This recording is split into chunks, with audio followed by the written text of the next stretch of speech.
Hey everyone, welcome to Retire with Style. I'm Wade and I'm here with Alex, and we're continuing our multi part arc on long term care. Continuing with where we left off in the last episode to talk about the end of the spectrum of continuing care nursing homes, brief mention about hospice, it's not really long term care, but then CCRCs, continuing care retirement communities. Sorry, Wade. As you pointed out, I misspoke last time. It's actually Clearance Clearwater Revival, CCR. Ah, Yeah. that's what you were trying to think of. Yes, Very yes, good. yes. So that was a reference to your CCROs, which is a less homey feel if it was an organization rather than a community. I was looking at the slide from far away, like the previews, and I couldn't quite Oh, make yeah. out the last letter, and it looked like an O from far away, so I didn't really think about it. Like the You C, I, might I thought it not continued to pass your move. eye exam with that kind of mistake. Oh my goodness, yeah, I'm starting that trajectory. I'm starting that trajectory. Hey, can you come by and bring me some chicken soup tomorrow at 1 o'clock? Meals, meals on wheels. But Well, yes, here we go. I'm not the fortunate son. that'd be that'd be at the initial stages of in-home care. We're at the other end of the spectrum today, so Okay. no soup Oh for yeah, you. yeah. Today we're doing Benjamin Button. We're starting backwards. Okay. In the last episode, we got through a couple things. Just in terms of the stages, right? You want to maybe quickly the progression goes. Just getting right to the brass tacks. When you're thinking about long-term care, there's the assistance provided by friends, family, home, that kind of thing. That's when you know who your friends really are, kind of thing. Home visits from healthcare aides, adult daycare centers, assisted living facilities, and I went off on my tangent about you know there's many of there's a formal one and informal ones. My mom does much better in a more informal one where they kind of make her do things as opposed to giving her any opportunity to get lost in the mix, if you will. And like I said, that was a godsend from us. So if you look hard, you'll be able to find people. But the reality is, I'm in a different situation where I have a lot of resources available to me simply because of the business that we're in. So we know professionals that can find things for us. So Wade also mentioned there are professionals out there that can help you with this, geriatric care managers and the like. So Mm-hmm. you're not alone when it comes to that. But what I wanted to disabuse folks from listening to it, that we're giving you kind of just the definitions of things right now. We're not providing a lot of like, okay, but in real life, this is the color, if you will. And so when there are opportunities to do that, we'll do so. But just know that by no means what we're saying is this is the only way. For every option that we're saying, results vary.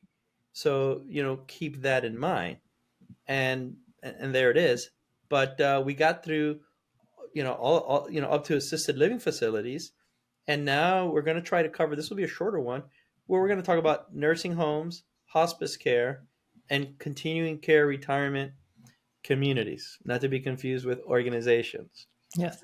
And I also uh, learned that Tennessee Williams choked to death on a bottle cap. So that was a yes, fun and we fact. found out that Tennessee Williams choked to death on a bottle cap. So what did you like, glass menagerie, or streetcar named Desire, or cat on a hot tin roof? Which is your go-to? The one that I think probably penetrated the pop culture the most was A Streetcar Named Desire. Isn't that that's That's Stella. Yeah, that's the Stella? Blanche Dubois. Yeah, Stella. yeah, yeah, yeah. I don't know. Yeah. I'm a sucker for Elizabeth Taylor and Paul Newman in Cat on a Hot Tin Roof. But the Yeah, Glass Menagerie you is were a probably the film most. major, so you've seen. Say it again. Nah, but that's not the film. That's. I think it's more literature with Tennessee Oh yeah, Williams. sure. I was top of his game. I think this one's more related to the Glass Menagerie, where this younger girl needed help, and the Glass Menagerie was a metaphor. She kept the Glass Menagerie, but she was kind of in a similar manner fragile. But I digress. And I Indeed, could be you wrong. I'm do. literally doing that off the top of my head. So hopefully I'm not off on these things. But go ahead, Wade. Take it away. Nursing homes. Nursing homes. That's now where once you really need more care than an assisted living facility could provide, or if you were still at home, because we talked about how you don't necessarily go to every single stage in this process, but you may be going directly from home to a nursing home, or you might be in an assisted living facility and then enter into a nursing home. But that's really the final step of long-term care, in terms of this is where you can receive 24-hour care, both skilled nursing care as well as custodial care. And you're really at that point where you do need significant help with the activities of daily living, as well as other medical issues that nursing homes provide. Nursing homes also tend to be the most expensive of the long-term care options, just because their care does go so much deeper. And they do tend to, well, at least more people are going to be in a nursing home facility that is a larger institution, where you may have a room in a larger facility. And you'll have all your meals and everything else taken care of as well. And when we talk about the cost of long-term care, that's the nursing homes can be, and it varies around the country, but in excess of $100,000 a year. That's not necessarily something you have to budget for entirely, because once you move to a nursing home, most of the rest of your retirement budget disappears, since you're no longer traveling or going to restaurants and things. So a lot of the existing retirement budget can be redirected to pay for a nursing home, which helps to reduce some of the impact of these costs on the household. Okay. I mean, I'm just thinking about when you say that, it hits me because this is where my dad's been for the last probably 10 years. He's different from an ALF. He's been in a nursing home because he's pretty much he's veteran at this point. But yeah, the nursing home is more appropriate for him because it's that higher level of care that he needs right now. But yeah.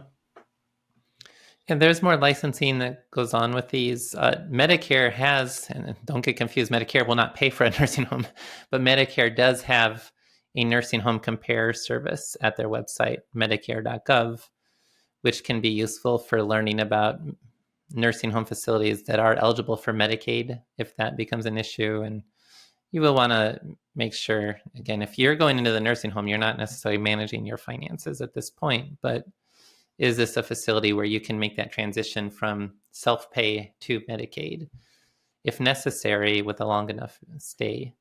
And Wade, you were talking about budgeting here, and if we can do this from memory, in terms of just guesstimating. But I think folks, they look to you for estimates from a financial planning standpoint and the like. And if you look at the nursing home cost, as you said, $100,000, thank you very much just for walking through the door. How do you budget for this within your own financial plan? And you said it last time, but I think it's kind of I think it would be of interest for folks because they're not going to frankly remember what you said 4 podcasts ago. And it's a good time to just revisit how you think about this. Yeah, well, at Retirement Researcher, we created that funded ratio tool that I think is a great just baseline retirement plan. I've got my own version of the funded ratio that I program for myself, and I treat long-term care as one of the contingency expenses. And there's a lot of factors that go into the ultimate trade-offs and balancing here, but the kind of the long-term care scenario that I have my financial plan run with a planning age of 100. And at ages 90, for 5 years, 96, 97, 98, 99, and 100, I've just budgeted in an extra $100,000, inflation adjusted from today, as my long-term care spending shock. And that's, if I can build a plan where I'm able to fund that, I feel reasonably comfortable that I can manage a long-term care shock. It might not necessarily be just myself. You could think of it as like 2 years for the husband, 3 years for the wife, altogether 5 years. You do 4 years for both of you? No, it's 5 years total. So you overlapped a little bit with her. Yeah. Or 100 all in. Well, no, it's per year. That's the nursing home cost. The average nursing home cost in the U.S. is in the ballpark of $100,000 per year. Okay, but that's what you did for yourself. So then, that's for our joint household. Okay, that's what I was trying to get at. All in or just you? Okay, I got you. Our plan assumes we both live to 100 and adds this in. In our case too, though, with my wife being Japanese, she might ultimately prefer long-term care in Japan, which would be a heck of a lot cheaper than in the U.S. So I guess I may not have as severe of potential spending shock in that regard as some people might want to have. Yeah, but you have kids that are here, right? I mean, With 3 kids, you think they're gonna go to Japan? Well, who knows where anyone's going to live at that Yeah, I point? guess you're right. Yeah. You're right. Who knows? All right. Okay, so you got the nursing homes, right? And that's the last resort, right? From that standpoint, do nursing homes have hospice cares in them, or do you have to go Oh, separately? well, that's an interesting question. I don't have a good answer for that. I often think of them as being separate, but I suppose there's probably quite a few nursing homes that do have some sort of hospice care arrangement as part of the Yeah, what they provide. yeah. Here, I'll speak from experience. My dad's probably been on, close to passing. I don't know, maybe a handful of times already. He's had COVID 3 times, and that's nothing. It's just been more at a certain age. Your body starts giving out, and so internal bleeding and like how that goes, who knows, right? And he's recovered all this every time.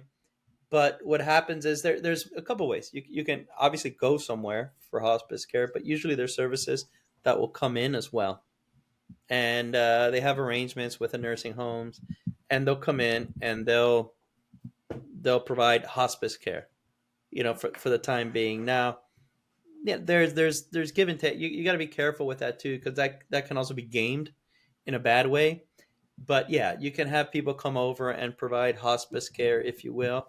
Sometimes it may not be needed because it's not that different than what the nursing care would provide. But yeah, I mean, they can either come in, or you kind of deal with that before you need it. And the way I have it with my father right now is, if it would be needed, there's a service we would call and they would come in, and do their thing. But we would only do that once it's, very certain, not necessarily like, hey, within a month. No, it would be like, we always got a few days, kind of thing. But they would come over. I wouldn't be pushing my dad elsewhere or anything along those lines. But you want to talk about what hospice care is? I think I got into the solutionizing before Oh, yeah, defining it. yeah, we didn't really So sorry define about it, that. but that's once someone's really has a terminal condition that's not expected to improve. Hospice care is really about providing the palliative care or just pain relief and that sort of thing, not necessarily doing medical interventions to try to prolong life further, Yeah, but providing comfort but at this is home or, I'm sorry. yeah, but this is where it gets tricky. This is where it blends a little bit, and things for people to think about. Where I'll bring my dad's situation, and we have similar clients, so it's not too different. But okay, my dad's effectively in a vegetative state. He's dementia. I think he's in a slipstream on and off. He doesn't necessarily know where he is. He eats. He can be fed, and he'll eat, and he enjoys things along those lines. But he does have a DNR. I'm not going to take my dad anymore to the hospital to get a transfusion if need be, or something like that. We've made the decision as a family to do that. And incidentally, another thing, to just financial planning 101, have your powers of attorney and all of that stuff in order beforehand. And not just beforehand. My stuff was done, I want to say 15 years ago at this point. Because if it gets to the point that your parents have already, their cognitive function has already declined, you can't get a power of attorney then, because there's issues there. And so there's a whole different ball of wax that you have to deal with. Luckily, we did this while everyone was lucid, and so that's step number one. You really have to take care of this Yeah, 10 years before you need it. You know what I mean? That that's kind actually a of. good point because I usually talk about that incapacity planning as part of the legacy and incapacity planning. But maybe we should have an episode on that Yeah. specifically as Yeah, well as part of this. here's a personal question. Do you have that with your mom already?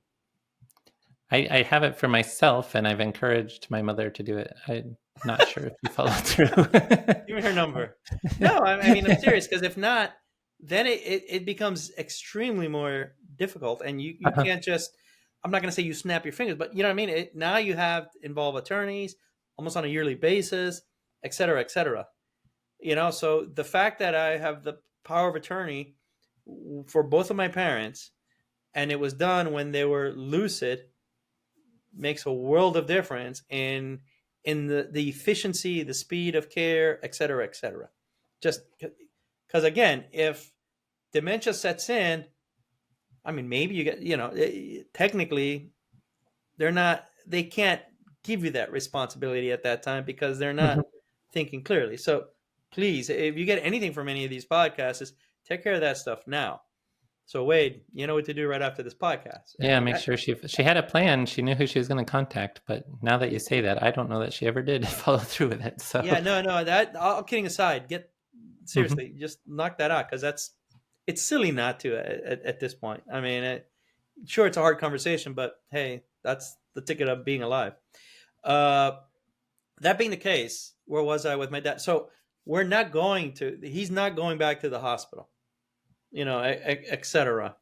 And so at this point, he's not under hospice care, but he did have COVID about a month ago, and they gave him something for that. But that's fine. I'm fine with that. What we're not doing is the major stuff, the transfusions, the this or that kind of thing, right? As long as he's not in pain, right? And so they're already doing that. So in an interesting way, there's not, for his case, things vary. I'm not trying to be, oh, this is how it is, and forever it should be like that for everyone. But there's not a lot of difference with what he's getting right now than hospice care. You follow? And yeah, so, but it's not formally considered hospice care. It's not formally considered hospice care, 100%. So if anything happens to him, we're not sending him to a hospice or anything like that. They'll come over, but it'll be at the very end, if at all, from that standpoint.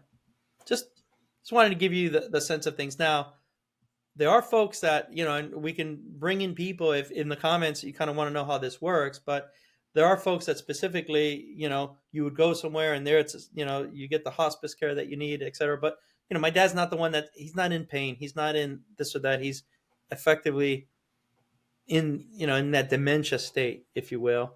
He's not suffering, from a pain thing, at least at the moment that, this would be a serious consideration for him. So I guess that's a long way of saying, no, you don't necessarily need to go somewhere. A lot of these nursing homes will contract that in. Maybe a question you want to figure out before you go in there. But at the very least, get the power of attorney. Like right now, even 3 days ago, I was called because they're changing the pharmacy provider for my father. And they were going to do this big rigmarole around it because, they couldn't ask my dad. And I had to point out to them, no, I have power of attorney. And so they asked, and then boom, it was done in a second, as opposed to taking 4 or 5 weeks for that to take place. So save yourself a huge headache is all I can say there. Yeah. It's important. And just on this same theme too, so Medicare can pay for hospice care, unlike nursing home care or other long-term care. If you do have a doctor certify that the patient is expected to live for less than 6 months, that can trigger payments from Medicare. Now, of course, people may live longer, and President Jimmy Carter is an example where he's been in hospice care now for more than a year. So I do believe that the benefits continue as long as the medical professional continues to certify that recovery is not expected. So that is a consideration as well. So your example about hospice care lasting more than 6 months is bringing up Jimmy Carter. You think anyone's going to cut him off?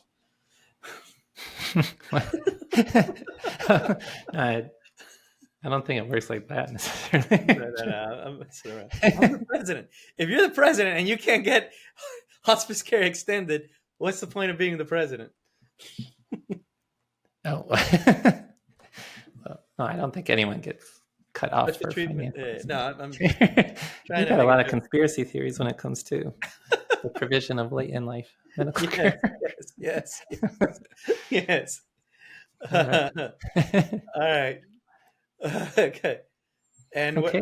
All right. So let's go into the continuing care, my favorite acronym. acronym. Yeah. So that's the last step in the process, but that's where it's a continuing care retirement community is really an organized facility that can provide multiple levels of care.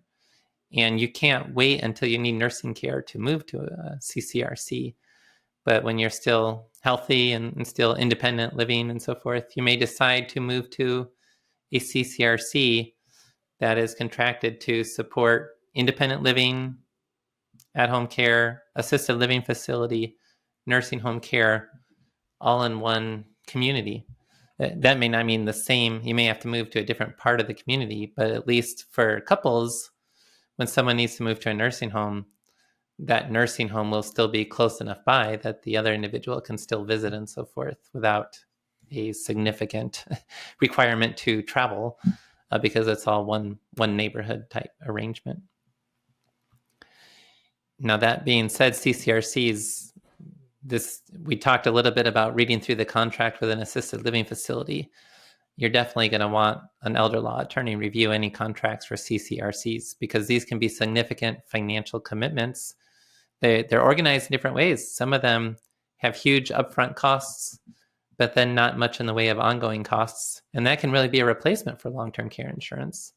Others may have a lower upfront cost, but then more of a, you pay for the increasing amount of care that you need, increasing payments for that as you go through time at the facility.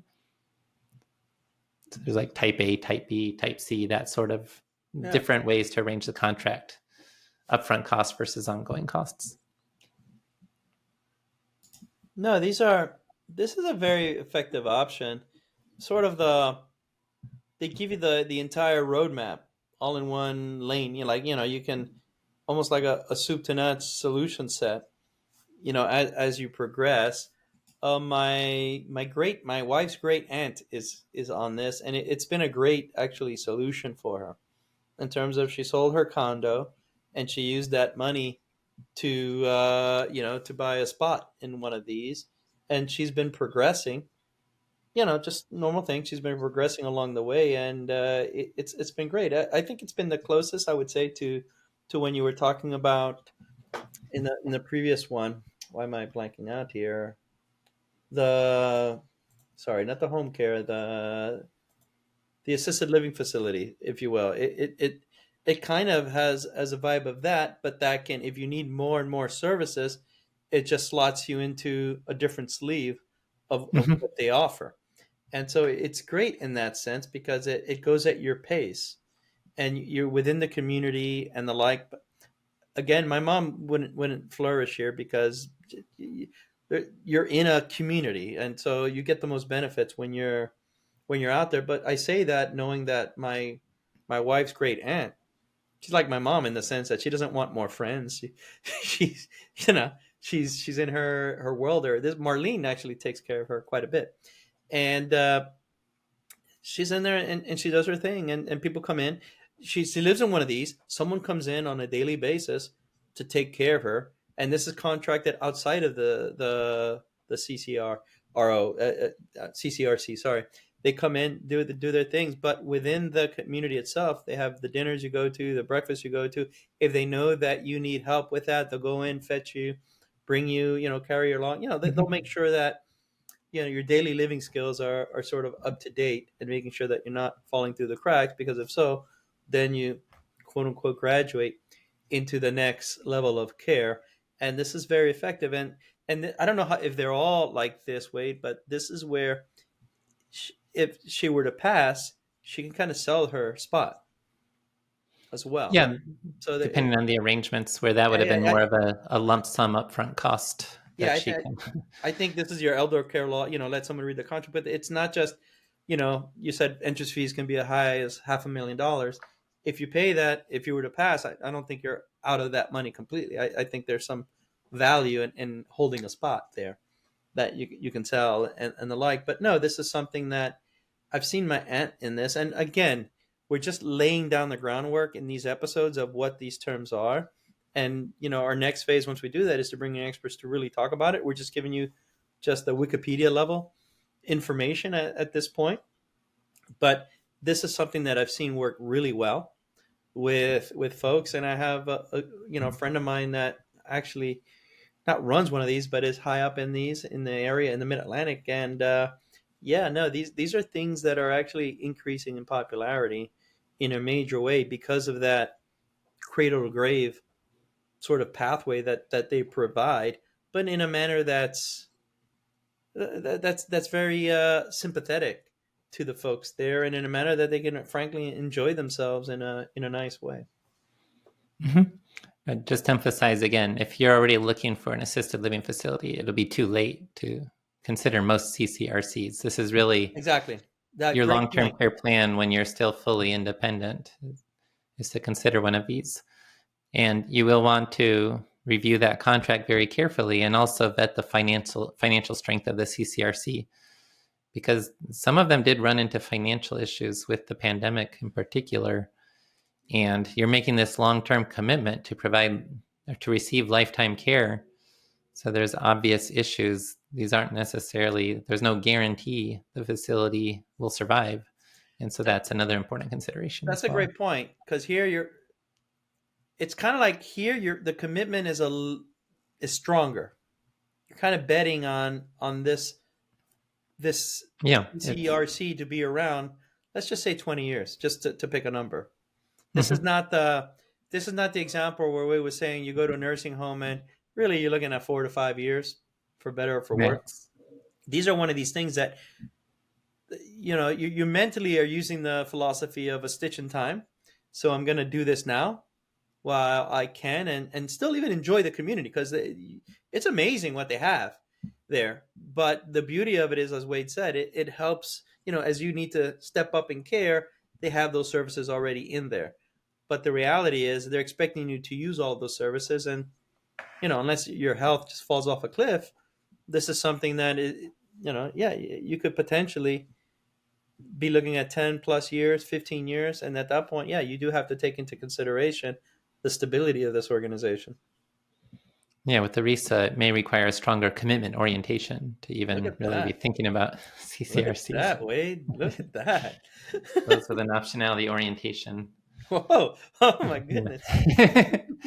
Kind of give up a lot of the optionality. It's kind of like an annuity in that regard. You're really making that lifetime commitment Yeah. to housing arrangements. And this is where you got to look at and I'm sure it's a give and take like everything else in trade-offs, that if you want to be able to get out and sell it, then probably the services that you're going to get are going to be, commensurate with that optionality, if you will. Yeah, and of course you can always get out, or if the business goes out of business, you may just be missing out on hundreds of thousands of dollars Yeah. of fees, which is kind of the. Of course, you can leave, but Yeah. it may Besides be that, how was costly. the play, Mrs. Lincoln? I mean, I Yeah, mean, you might have to leave a lot on the table to do that. So sorry. that's where the commitment comes into play. Yeah. You're not And held captive there, though. and that's good for definitions, wouldn't you say, Wade? Well, yeah, if you want to talk a little bit more about questions for CCRCs, if you're thinking about it, that's where when you're 100%. reviewing Yeah, that yeah. contract with an elder law attorney, Okay, so just what are some of the the, what are the things to ask? yeah, like what are the entrance fees? Are they refundable? What do monthly fees cover? What are other possible expenses in addition to the quoted monthly fees that you're seeing? What are the accommodations like? How do they change? If for a couple, if one member transitions to a higher level of care, what happens to the other individual? Do they also need to move from like a 2-person facility to a 1-person place? Can the monthly fees increase? And if so, what are the circumstances behind that?